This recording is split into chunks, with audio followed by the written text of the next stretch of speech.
என் பேர் டி திவ்யா. நான் government higher secondary ஸ்கூலில் படிக்கிறேன். நான் வந்து 9th ஸ்டாண்டர்ட் படிக்கிறேன். நான் வந்து இந்த ரோபோட்டிக் கிளாஸ்க்கு வந்து வாரம் வரேன். அதனால் எனக்கு ரொம்ப ஆர்வமாக இருக்குது இந்த கிளாஸ்க்கு வர்றதுக்கு. ரோபோட்டிக்ஸ் வகுப்பில் உனது ஆர்வம் என்ன?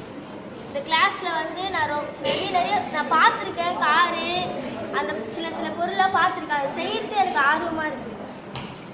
ரோபோட்டிக்ஸ் பயிற்சியில் நீங்கள் கற்ற திறன் என்ன? அது வந்து என்ன திறன் கற்றுக்கிறேன்? அறிவியல் திறனை கற்றுக்கிட்டேன் நான். ரோபோட்டிக்ஸ் வாயிலாக நீங்கள் பெற்ற பயன்கள், நீ அதுலேருந்து என்ன பயன் அடைஞ்ச?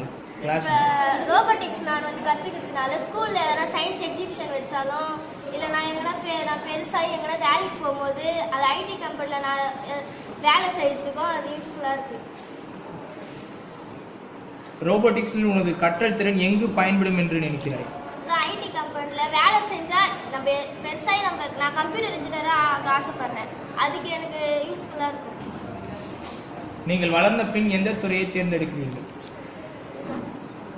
நான் இன்ஜினியரிங் தான். ஒரு பெண்ணாக ரோபோட்டிக்ஸ் துறையில் எப்படி வெற்றி பெற்று சாதனை படைப்பாய்?